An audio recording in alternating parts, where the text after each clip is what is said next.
Okay, let's go ahead and get started. Looks like it's just the three of us for now. So again, I'm recording this, but I don't think this will be a very long meeting because I want to just kind of cover loose ends and just kind of go over the project two and the final again. Um, as a reminder, uh, I changed the due date of both project two and the final exam to Friday, October 20th, which is a week from today. So you have some extra time, and I probably won't get to grading until next weekend.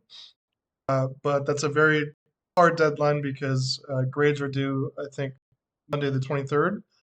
And so that's the absolute last day you can turn in either of those final assignments. So make sure those are in, and you can email those to me anytime before or by midnight on October 20th. That's a week from today. You should have plenty of time, and maybe some of you have already started the project two or done some work on that. But there's just the two more assignments, and both of them originally were due on Sunday the 15th, but that deadline is now October 20th, which is 1 week from today. And again, this will be our last meeting unless you need office hours or some additional assistance.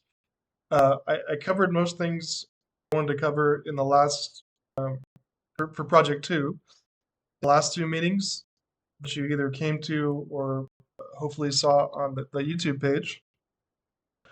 So let me start with that because I don't think uh, project two.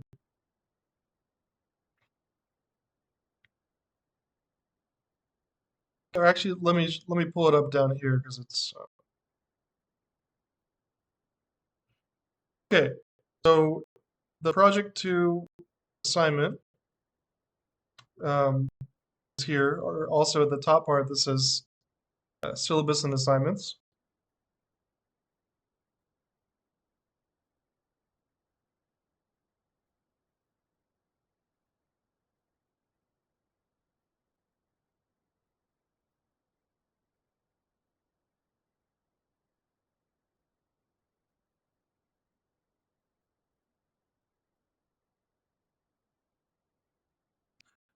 Okay, and I went over this most of the material the last couple weeks. So what you're going to do is similar to the first project, which most of you did a pretty good job on. So just kind of spend the same amount of time and format there. And you're going to write a short research paper. You're going to submit that by email. Again, you don't have to submit it. You're welcome to submit it by the 15th, but you have until the 20th if you want to take some more time on that.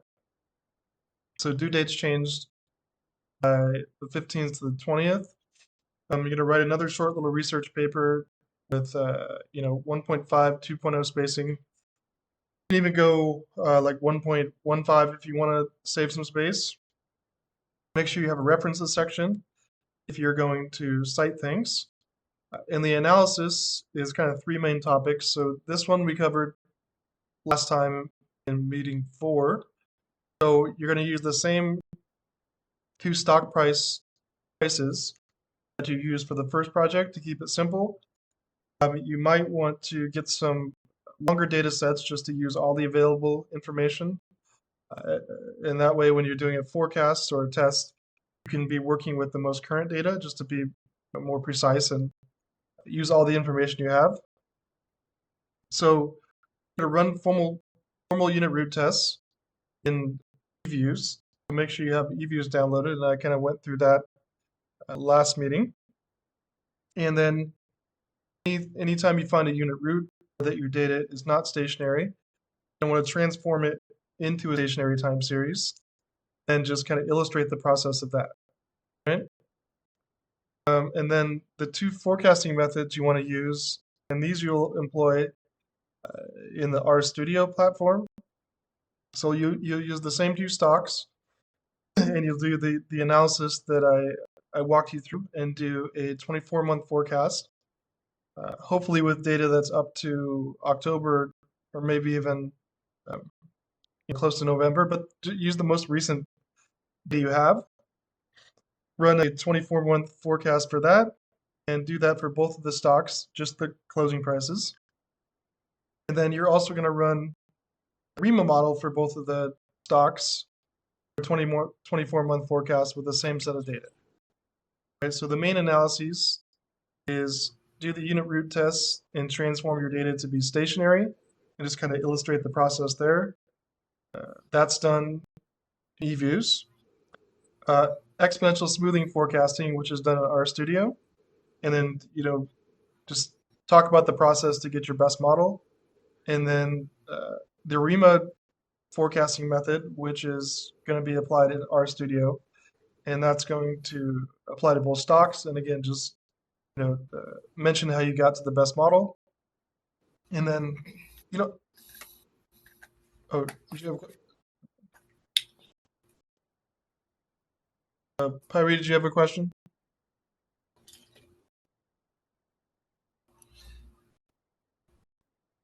Okay. I'm going to turn your sound off. All right. Okay, and then similar sections as suggested. You don't have to use all these, but you can have a little abstract, which is kind of an introduction to the research problem and what you found. Literature and background, explaining roots, stationarity, exponential smoothing, and REMA models. Talk about the data. So why'd you choose each exponential smoothing and a REMA model? And probably because you did a bunch of methods and chose the ones that had the lowest error terms, the best fitting models. What are your actual forecasts?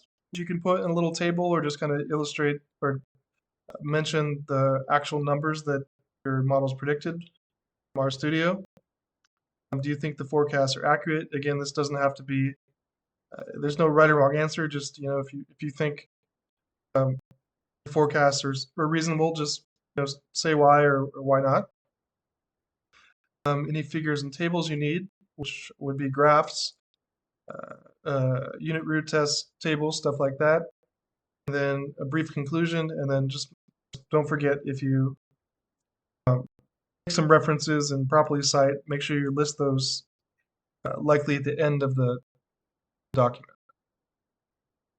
All right, and put in a bunch of examples. And again, I think I walked you through this pretty well on the last two videos, but there is Project 2 code here. I think you've already taken a look at this, but just all right, so this will walk you through. And if you weren't here or didn't see the video last time, just make sure that you install the package. And there's instructions on how to do that in the last video or the one before that, one of the two. And this is code that I showed you how to modify. And so you can modify the code slightly and then run these analyses using this code as a template for your data.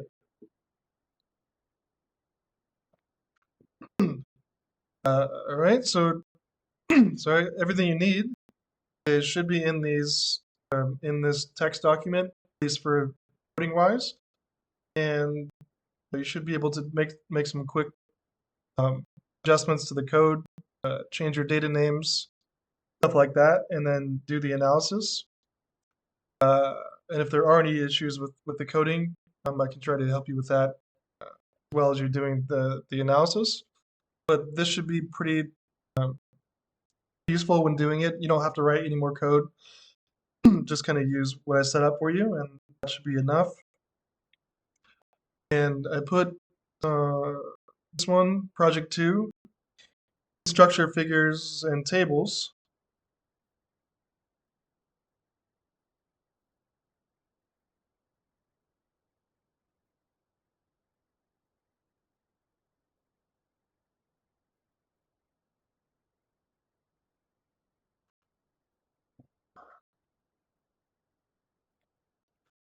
Okay, so I put in some things that you might want to put into your paper.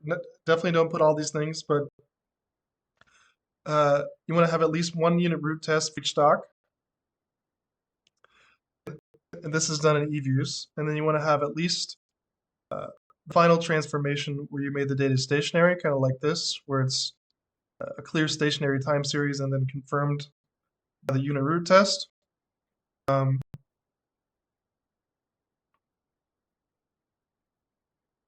You can use this as a little example of what you're going to be looking for to put in your figures and tables. Then you might want to show a little chart or a spreadsheet of how you selected the best fitting models amongst the exponential smoothing. Looking, on average for the lowest errors across the board. That's probably the one you would pick. Whichever one you pick, show the graph of the forecast, the point forecast, and do the same process for both stocks. And you're going to want to do the auto.arima function for both of the stocks.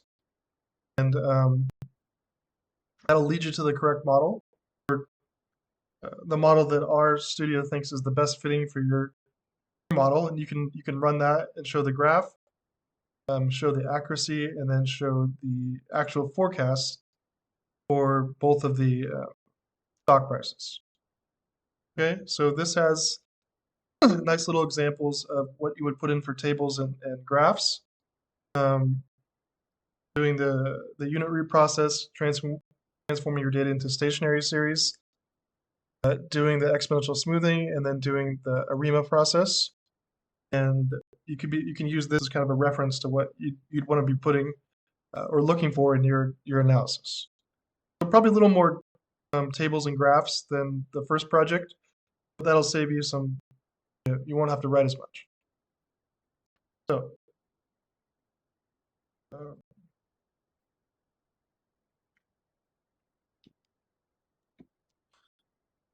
Okay, and then I also put some other Excel spreadsheets that I set up, some for RStudio and some for eViews that you can look at to kind of set your data up so you can upload it correctly and then do the analysis. But if you haven't done so, make sure you watch the last couple videos because I did by example, which you can kind of follow for your stock. So again, I put this in the chat, but deadline's been extended till the 20th, October 20th. And I think we've gone through all the material. I've walked you through the steps that you just got to now try to do the data analysis and then complete that and then write a little paper, explaining what you did. Very similar format to the first project. Just some different topics in this case.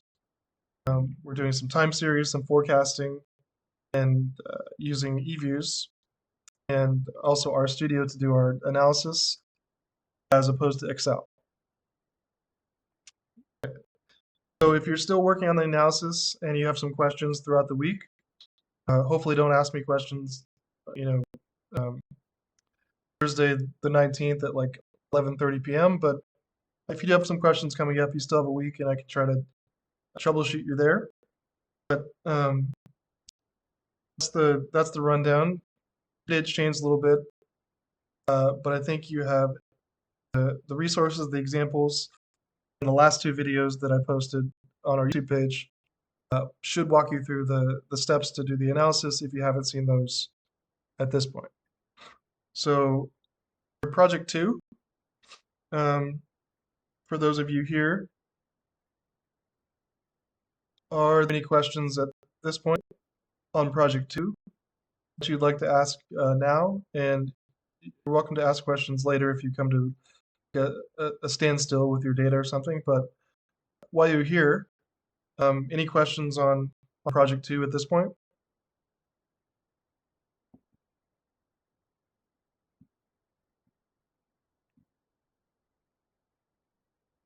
Hello, sir. We use the same stocks that we use on project 1, right? The same data, then using a different format. That's correct. The only thing, as I said, you might want to get more recent data because like the capital asset pricing model and the other one, the APT, cut your data. It was cut to like August or July or something because you didn't have enough data. You didn't have current data for the other variables. This analysis you only need data for the stock. You only need data for the time series. So you'd still get credit for doing it with the same time span. But if you wanted to go and get more recent data and just get like up-to-date stock data, because that way you want to make a forecast that's using all the information you have. So therefore, your most accurate forecast would be using the up to the last published date, which I think is October. And so you might want to grab some more recent pieces of the stock price if you have some time, and that would give you a better forecast. And otherwise, you're kind of forecasting what's already happened. So that's the only thing is same stocks, same data sets, but you might want just a few more. Get some, if you can, get the most recent closing prices, because doing that would give you a better forecast because you're using what happened in the last couple months. All right, thank you, sir. All right. You're welcome. Okay. So that was just kind of a logistic question. Any other questions or issues we're having with Project 2 at this point? The other two of you here? No questions from you. Okay.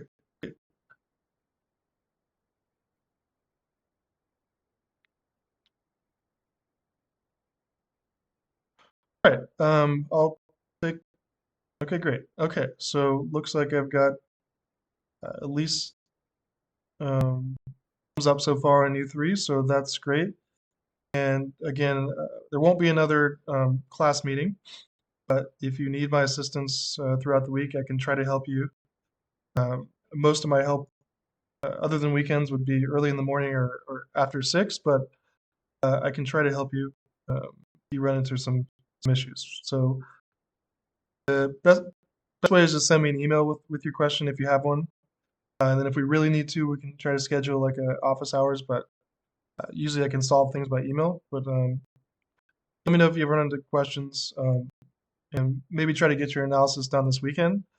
That way you don't run into any technical issues last minute. Okay, great, and we'll just move on to the final now. I'm going to the final's been posted the whole semester. What is this, term? So you've had it there. I'm just going to kind of run through it and make sure there's no questions on the questions.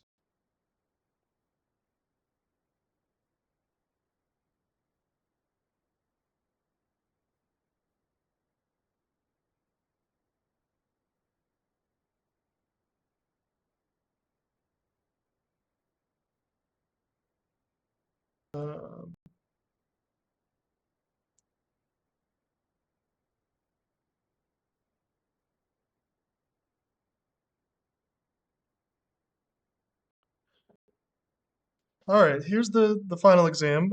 Again, this is also due October 20th by email. So it can just kind of, you're going to be emailing 2 separate documents, one Word document for the project, or one Word or one PDF for the project, and then another Word or PDF document for the final. So the same thing, I kind of put syllabus and assignments at the very top, like you saw. So the syllabus, Project 1, Project 2, and the final, all PDF versions, those haven't changed, same thing. I also have another section down here after Project 2 where I posted a Word document in case you wanted to use that to kind of answer your questions in the Word document as a template. So you can do either any method you want. But here's the final. And it's all based on stuff we've done post Project 1.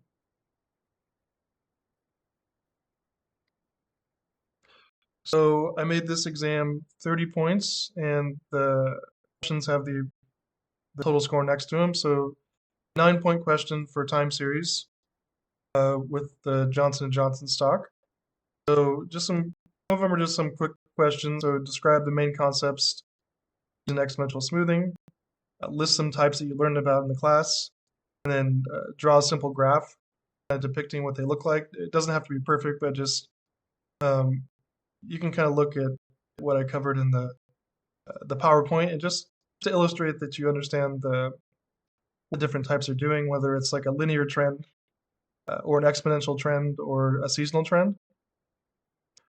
You can briefly describe a moving average process, and you can also briefly describe a autoregressive process, and we covered that pretty thoroughly in lecture or meeting 3. And then here we fit as an example an ARIMA 012. I guess I don't know if I put this out for you because I didn't. Usually I have a whiteboard to do this, but for this one, it's really not that tricky. You're just gonna write out like a regression equation, and these are the coefficients. So like, if there's no 0 means there's no ARIMA part, right? And the 1 means it's differenced, and the 2 means it's got 2 terms.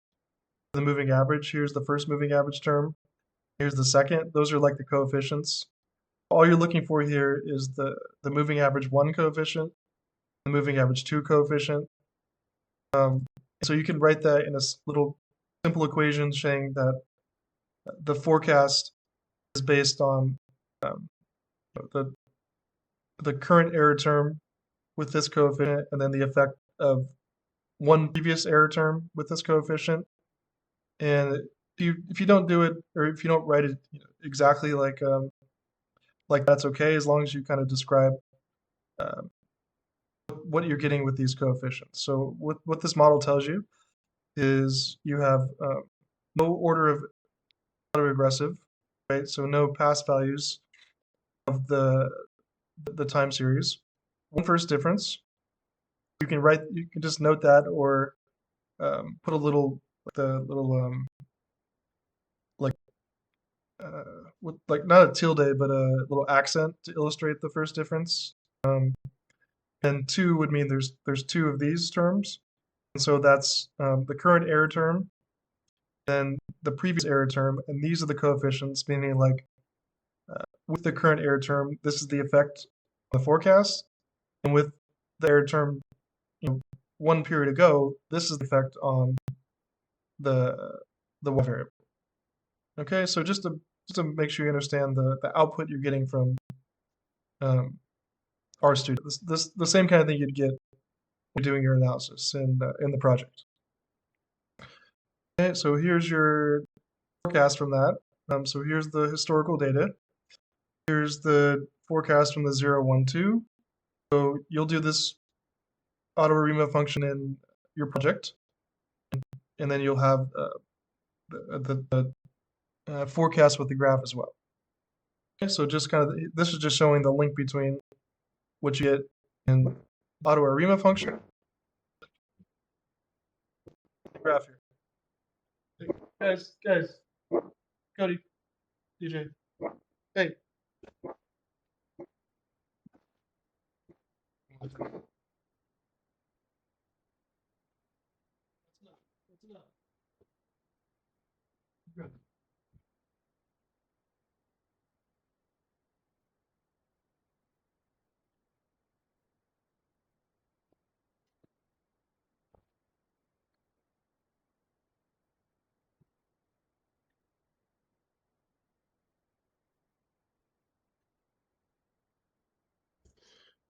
Okay, sorry about that. So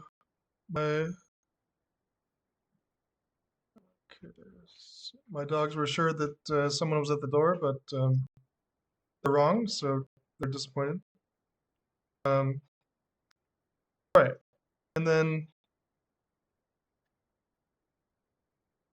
number 2 is a unit root question, and so just A is describe the concept of a unit root, which is you're testing for stationarity, and what a unit root means. That was covered in meeting 4. Then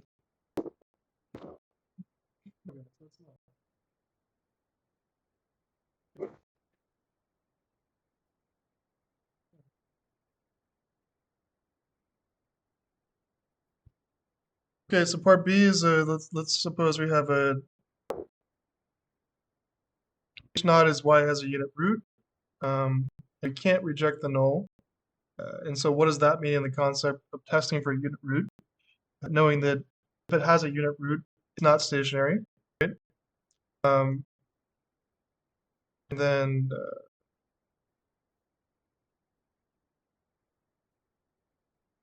sorry, B was if you run that test, what would you do next? And then part C is we have a little here's the test. We test that the Johnson & Johnson stock has a unit root. So here's the test, just like you'll do in your projects. All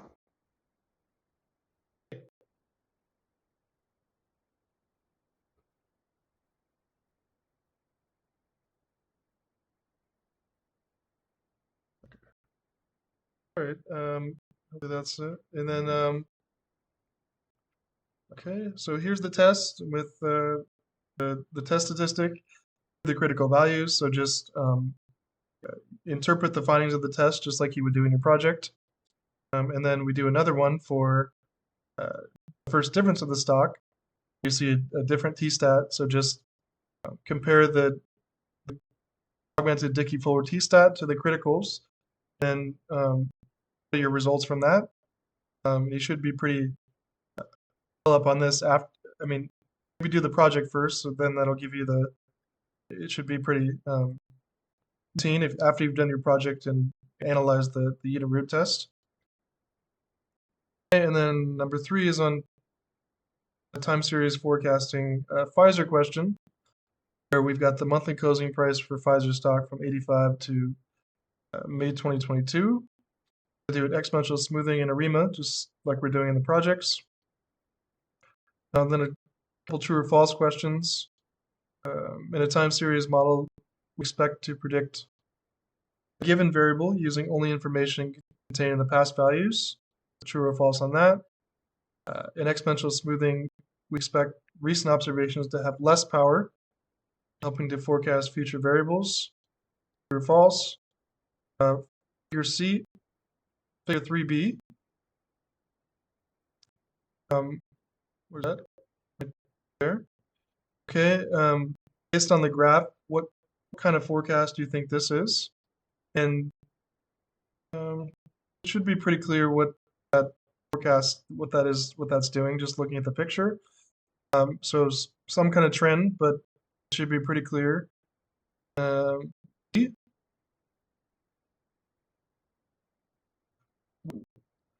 Realize we actually didn't cover ARMA models specifically compared to ARIMA. So I'm just going to give you the answer to this question because we didn't cover it. What is included in ARIMA that differentiates it from ARMA? And that would be the differencing aspect. The I, the integrated part, is differencing. So go. So 3.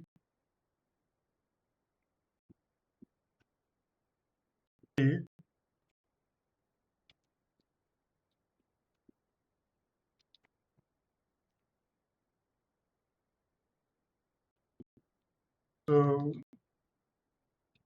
question 3, part D.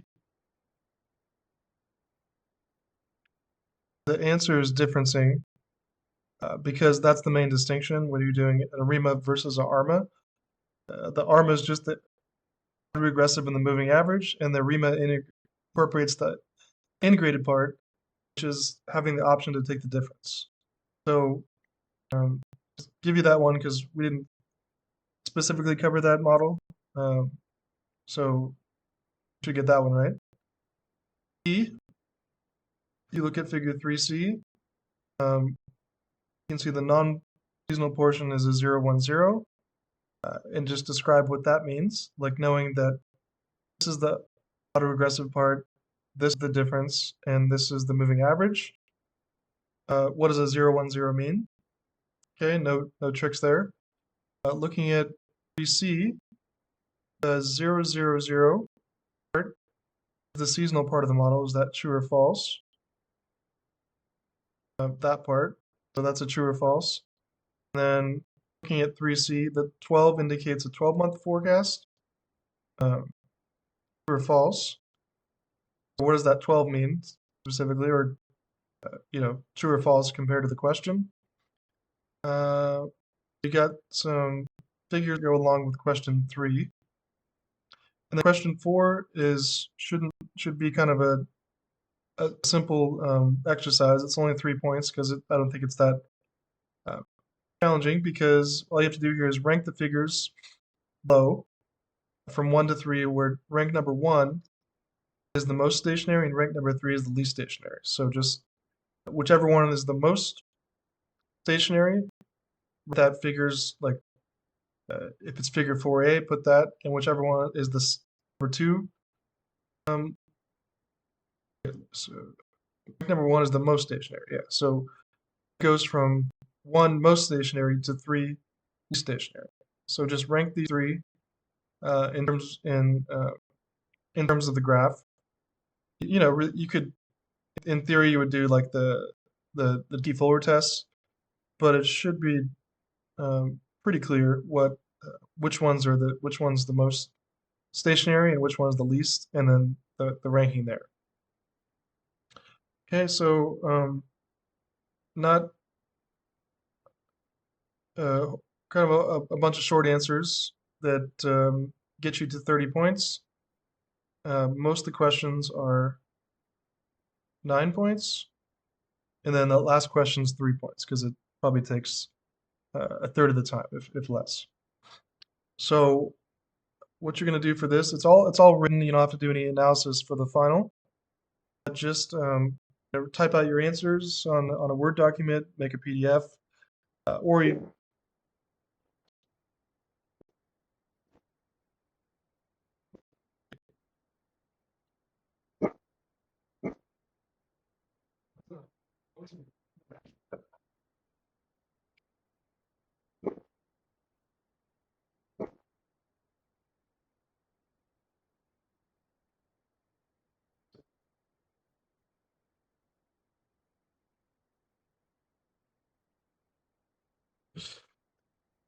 Or you can write your answers on a piece of paper and just kind of scan it to your phone and make a PDF if you want to do that way. You want to go typing, you want to go just write a piece of paper and do PDF. Try not to send some photos because that's a little bit hard to grade, but you can do one document for the project and then another document for the final. So.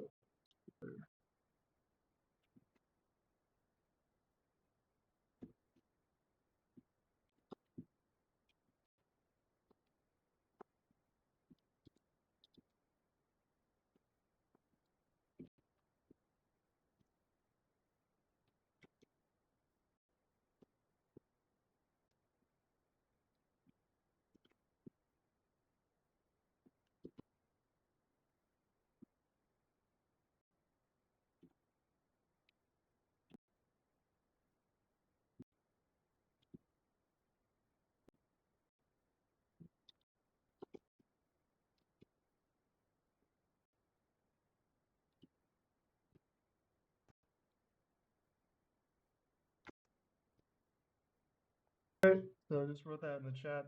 Turn in 2 documents by Friday, October 20th. Could be sooner. Project 2.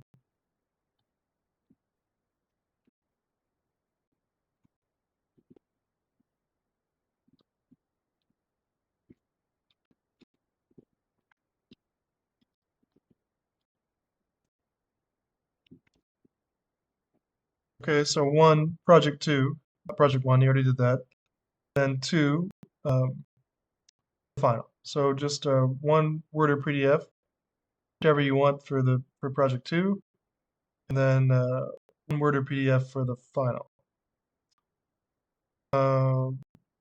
So I kind of ran through the questions, and I gave you one answer for the final. Any questions specifically on the final? Anything you think you didn't get when I was going through it, or I didn't cover? I think pretty much covered all this stuff in the last 2 lectures. The only thing we didn't cover was the ARMA. I just told you what that was. So just the answer is differencing.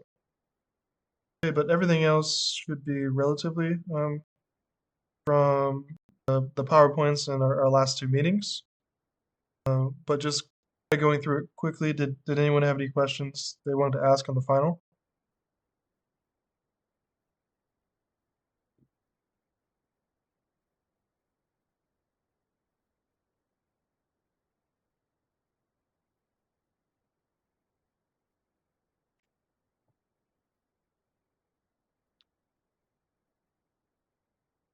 Okay.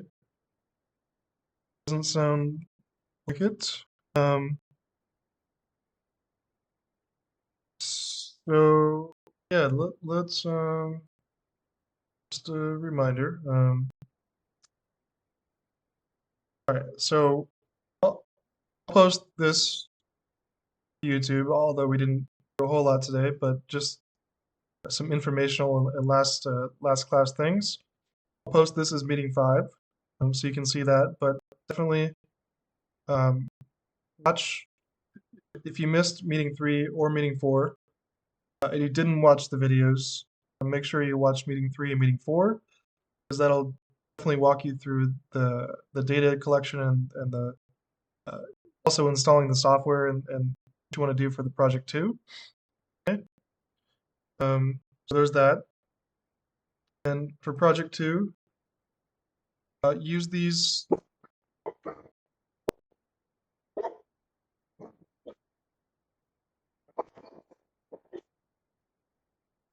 No one's here.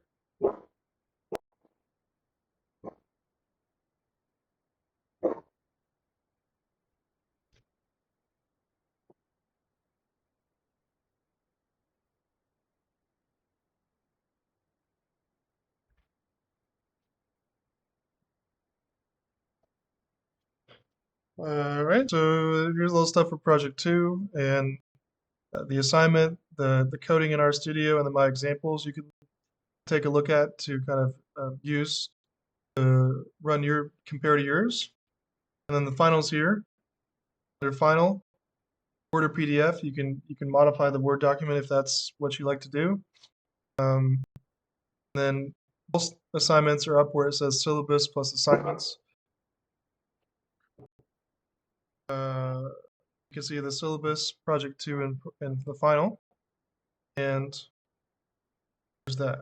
And I'll post this video to YouTube, and it probably won't be that informative to you guys because you came here or just watched it, but for the other students. And I think the only assignment we had up to this point due was the project 1.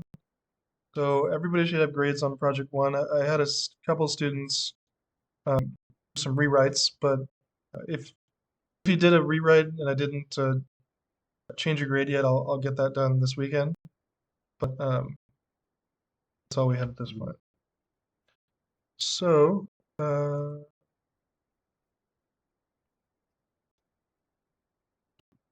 okay, and then I think that's it.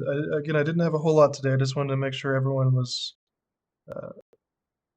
done finishing the project 2 and the final, and also that I wanted to see if anyone had any tech issues with RStudio or Views. So if you run into any issues with those, you can let me know. I think that's all I wanted to cover. I only plan to have 4 meetings, but I just want to do one more just to make sure that there weren't any last minute issues, because it's been a week or so or a little bit more since we met last time. And that's it. Okay, so if there's nothing else before we wrap it up, those 2 final assignments in by Friday. If you have any questions, you can send me an email and I can try to help you. But just try not to make it to the last minute, because be easier for me to assist you with some extra time. And both things are due Friday, the 20th, and I will probably have your grades in by like Sunday night, late Sunday night, or something like that.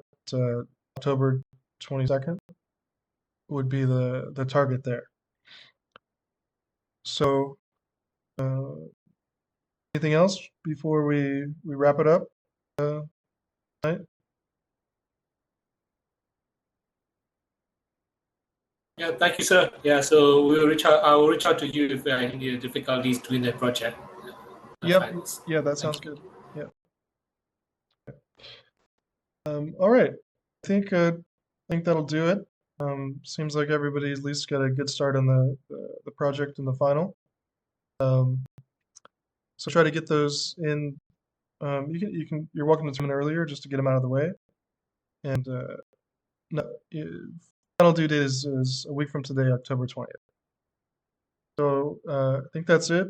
Hopefully, I haven't done a whole lot of independent studies, so hopefully this was, hopefully you learned something and this was useful. And I tried to figure out kind of the format I wanted to use for independent studies. So I kind of went with like 3 big projects.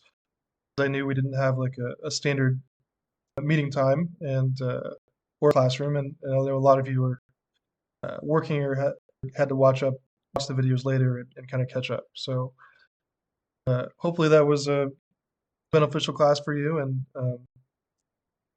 I look forward to seeing your projects and any questions you have. But thanks for participating, and yeah, that's it. So thank you. Thank you very much. The recordings definitely helped a lot. Okay, you're welcome.